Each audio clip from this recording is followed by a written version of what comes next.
Hi, and welcome. I'm Susie. I'm so glad you're here. I am going to be talking now. The theme that I really want to dive into is this theme of adopting a negotiator mindset. And the reason it's so important to think about adopting a negotiator's mindset is because while we go through all of these different scenarios and situations every single day, they're not always negotiations. The circumstance is not always, but when you have a negotiator mindset, you're more intentional, you have a goal in mind, you're prepared. And you know what happens when you do that is you increase your confidence. Negotiators know this. Negotiators know that it's the power is having this mindset in a negotiation so that you can really continue to focus on that so that you move forward with this confidence. And sometimes negotiators need this mindset to give themselves confidence because them alone don't feel like enough, but for them to really be really committed and diligent about moving toward what they want, they have to adopt this negotiator mindset. And the way they get there is through preparing my pace framework, preparing, being really intentional and aware in the moment, and then knowing when to close. And then always looking at how they can get better. Prepare, aware, close, and evaluate. But when you think about every situation like this, even when you take a few minutes to be authentically ready for whatever circumstance you go into, this adopting a negotiator mindset, then you will increase your confidence moving in. And the thing I wanted to talk about is that self-doubt that we all encounter professionally is something we all deal with. We know that other people deal with it because we read about it, we talk about it, this imposter mindset, some people say, um, this self-doubt and believing that we're not enough. It's really true. Yet we kind of believe that the experience is personal, that it's just us, even though we know it's somebody else. So hearing the stories of others, I think really helps it shed light so that you know that you're not alone. And you know what's funny? My friend Micah, who I just think the world of, she quoted, I don't remember who said this, but it was from a book she recently read, that the only time that we believe our imposter mindset or our imposter syndrome, whenever we believe this self-doubt, is when it's something negative about us. When we believe what we believe about ourselves are the things that are negative. And what if we could switch that? What if we could switch so that we believed the things that are really positive? And what's really crazy about this is that other people have more faith in us than us. They don't doubt our ability, and they're really rooting for us. Yet we get in our own head. And then what happens is we perpetuate it and on and on and on. So I want to talk about an example, and I was thinking about just so many examples of how this has gotten my way in my professional experience. And one came to mind. And one time I worked for this guy, his name is Bob. Really, his name is Bob. And great boss, one of the best bosses I ever had. And I remember we were sitting in a staff meeting and he was talking about somebody was going to lead this great project that's going to go across all the different departments. It's going to really increase influence, whoever's going to lead it, and that the CEO asked somebody on his team to lead it. And I remember in my mind thinking, wow, that'd be so great to have that role, but I'm not ready. I couldn't do it. And my coworker ended up getting it because after the staff meeting, he went up to Bob and said, I want that role. And then what happened was the next time I had a one-on-one with Bob, he asked me why I didn't ask for it. And I said, I assumed that you were assigning it. And he was like, no, I really wanted you to take it, but I didn't want to just give it to you because I wanted you to want it. I wanted you to have it. And I was glad he said that to me because it was a bit of a slap in the face for me that not everything was going to be handed to me, that I needed to seek some things out for myself and put myself out there because it's harder on a boss to make that choice and making the right decision. They want somebody that opts themselves in.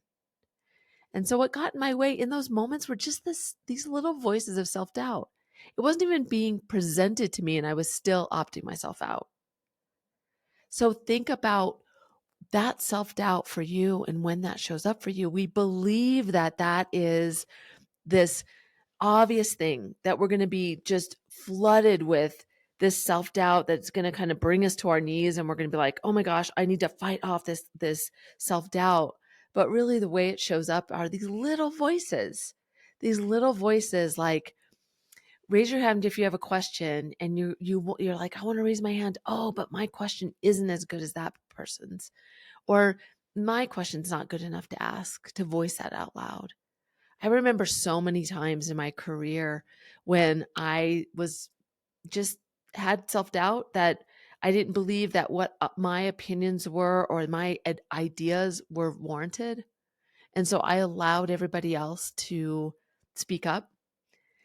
And when I left one of my big career roles, the person that was in charge, my boss's boss, had a like final meeting with me and he said the only thing that I really want to tell you that was really disappointing to me was that I knew you had some great ideas. And there were so many times that you were in a room full of people and you didn't speak up. And it was really disappointing to me. And that was another time, like, again, not having enough faith in what's going on in my head, that there's this filter that happens that doesn't allow it to even come out to see. And even when it does, we want to say, well, I'm not sure this is a good idea, or um, I'm not sure this is going to add any value to the conversation. Like we water it down with this. Don't expect a lot from me. Oh man. So I try to watch myself. So let's talk about, what do you do about that? How do you see it? I think the only way to see it is to pay attention to when those voices are getting in your way. And even taking a time, maybe spending one focus day, start with one focus day where you can say, I'm just going to go for everything that comes in front of me, or I'm going to be really bold and confident, and I'm going to ask for things that I normally wouldn't voice myself, put myself in the ring, or voice my interest. Or if you're going to go into a meeting, try to be the first person that throws your idea out, or the second person if that's challenging for you. Because when we don't acknowledge those voices that are getting in our way, we don't know that it's happening to us. And those people like Bob, that former boss's boss that was waiting for me to talk, when they first, I was glad that Bob said that to me, but the fact that that person didn't tell me for 10 years that bugged him, people don't tell you feedback about you always that can help you. You need to be your best advocate. So understand your value and be bold. Put your words out there, but be careful not to limit yourself by adding a note of, this may not be a great idea, or I haven't really thought this through. Just drop that stuff and say it. So pay attention to what you do, because when you don't, you miss opportunities they could have been yours. Nothing's assigned to you. You have to ask. But the first thing to do is get out of your own way. And the other thing is, when you don't believe in yourself and provide yourself strong value statements, then you don't naturally believe in your value, because you're used to listening to those voices of doubt in your head. So this is what I want you to do. I've given you a couple things, but I'm going to really boil it down. I want you to do 3 things. One is I want you to pay attention to when you stop yourself or when you might say, "Oh, that's not a good idea," or, "Oh, they've already gone past that idea. I'm not going to bring this up." Pay attention to that. And then when you do speak up, make sure you're not diluting your message by starting it out with, "I don't know if this is a very smart idea," or, "This may not go with what we're talking about." Don't dilute what you're going to say. Just leave that out. It's almost like this thing that makes us more confident to say what we're going to say because it's such a weird thing that we do to ourselves to make it feel okay that our voice is strong enough. But we don't judge people like that. So by dropping that dilution of your idea, no one's going to notice, but you may feel a little weird, but just get to your idea. Start saying things with boldness. So pay attention and just go right to your point. And then pick a time frame when you do this and start to understand what you need to do. With my TEDx, I talked about having a value statement that you believe in yourself. You write it down and you put it over your head. And I really believe that because the strength of being able to put something over you and saying, "I'm confident, I'm worthy," that just gives you this, oh, it feels good when you do it. When I do it right now, you can hear it in my voice. So celebrate you every day. You celebrate other people, celebrate you. So pay attention, see when it's happening. Don't dilute your message. And then give yourself power statements every day. But you got to say it out loud so you can hear yourself say it. Believe in it. Stop perpetuating your own self-doubt. Start feeding yourself with strong statements. Start noticing how you're showing up. Because the only person you're diluting that for is yourself. And people want you to be bold. People want you to put your hand up.